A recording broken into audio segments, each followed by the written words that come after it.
Welcome everybody to the Latin Nerds Network. My name is Jose and this is my review for Trap, the newest film by writer director M. Night Shyamalan. Of course, the yo-yo director. His career's up, it's down, it's up, it's down, etc., etc. He started off like gangbusters, then he became a joke, and now he's respectable, still very consistent with his films. His last couple, Old, which I did not like at all, and then when Knock in the Cabin, whatever that was, that was fine. That was okay. I didn't hate that film and all that, and it was based off of books, so it wasn't something that he did or an original story, mind you.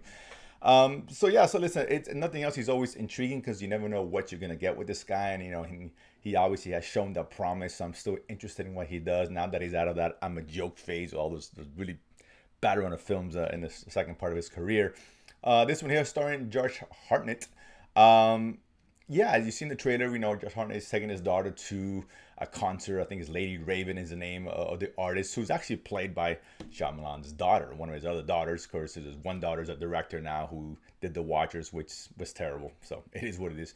But her, she plays the singer in this one, and I want to say it's her first time acting. I guess I'm not sure, but I'm pretty sure it is.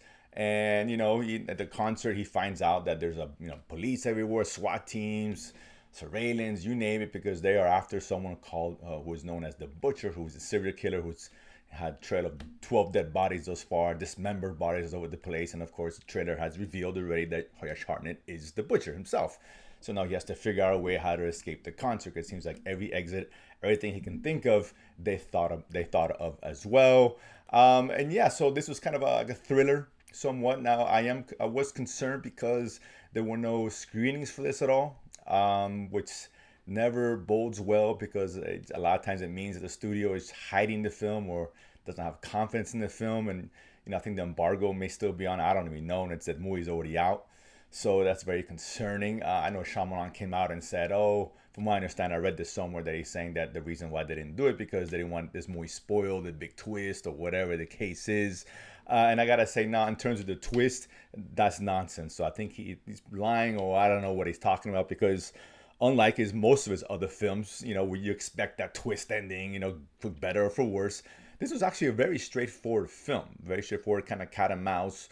It was about the serial killer and he's trying to escape. There's no twist or turn reveal, nothing like that, and that's refreshing to see out of a Shyamalan movie, to kind of resist that urge, particularly in this kind of movie, which would have just really taken attention away from everything that I built up early. Because overall, although it misses the mark a few times and a few things, there's still enough here for me to say, you know what, I kind of enjoyed the ride here, and I appreciated what he was trying to do.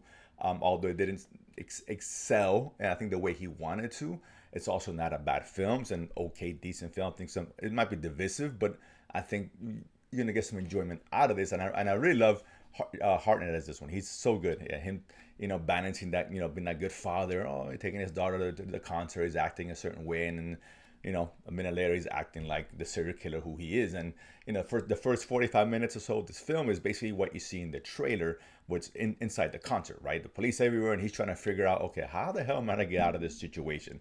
And seeing him kind of nice, calm, cool, collected, figuring out different ways, testing different ways of exits and people he can speak to, and sneaking around just to figure out a way, okay, how am I gonna get out of this concert? And I like the way how he kind of figures an escape out of there. I like that, because that's it leads to the second half of this film, which took me by surprise. Is nothing that we see in the trailer, because it takes place all outside the concert. And I would say this because I was thinking, they mentioned how the FBI found out that he was gonna be there. I'm thinking, well, how the hell would they know he was even there? And that was really bugging me a lot of the film. I don't know why it just was, but they do kind of explain it. It's like, okay, that makes sense. We kind of fixed that.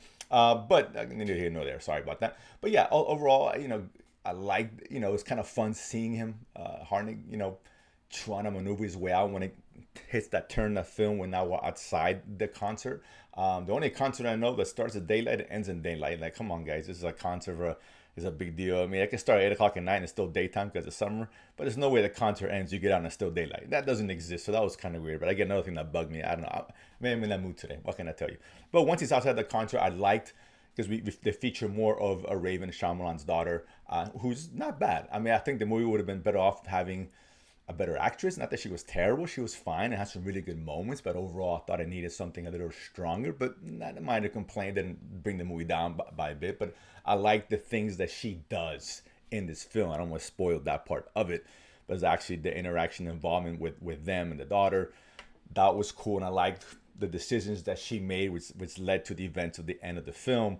So I really like that. That was very interesting, and it really gets, into the mind of who this serial killer is, right? And when they're talking about this FBI profiling and how they figure out who he is and his mannerisms and why he's the way he is. And I like that kind of stuff. That was very interesting. Now, unfortunately, I don't think it ended as strong. I thought it needed a darker ending, and it didn't. It was kind of silly. Again, didn't kill the film, but I just want to be fair and honest here. A couple of things that occur was like, really, come on. It's a couple escape acts. I'm like, there's no way. Whatever, fine. But it was bugging me, and something else in the end, which I was like, nobody saw it. Whatever. It's a couple of things that really he threw in there. Just God, why did he do that? And that was doing pretty well, and that kind of really took me out of the film, albeit it was in the end. But you want to end strong, and I thought this ending, the movie had a better ending. But for the most part, into those last few minutes, barring a couple of things here and there, it was well done. I was entertained. There was some funny moments in there. One of the particular characters who they show a after credit scene on, and although it's not one of his best efforts, it's not definitely not part of the bad films. Or Shyamalan is actually a decent film that doesn't rely on the twist to make or break the film, and that's because I was waiting for it because I heard about it. So he said, I'm like, okay, where is it? It's coming. Who is it? And you're just thinking, oh, this person, or and nothing of that ever happens, and that's okay. That was a good thing. That was a good thing because I was enjoying the film for the most part, despite some of its faults, to where he didn't just completely ruin it or undermine it by throwing some weird twists in the end to change it. That wouldn't have worked in this film. So I'm glad he resisted again. But overall, I was entertained. I really was. There's some really cool moments of tension. Towards the end, I really liked the turn that it took, and it was all surprising because I saw a couple of trailers and none of it featured any of these scenes. So that was all fresh. I'm like, oh, was not expecting that. I really thought it was going to be all inside the concert for the most part, and really only about half the film. So yeah, overall decent. Do I recommend you guys go watch it? If you want good kind of programming, we got Deadpool. If you've already seen that already, big superhero stuff, Twisters, some blockbuster. You want something a little bit smaller, a little more different than what we see in the summertime, and you're an M. Night fan, or at least someone who's interested in his films, albeit not all of them, I'm sure. Yeah, I would say go see it. No, it's not a ringing endorsement, but definitely one you can probably watch at home. I think easily, for free, not have to spend the money and take a risk on whether you like this movie or not. But like I said, I enjoyed it. I think a lot of people will enjoy it. It's gonna be divisive, I assume.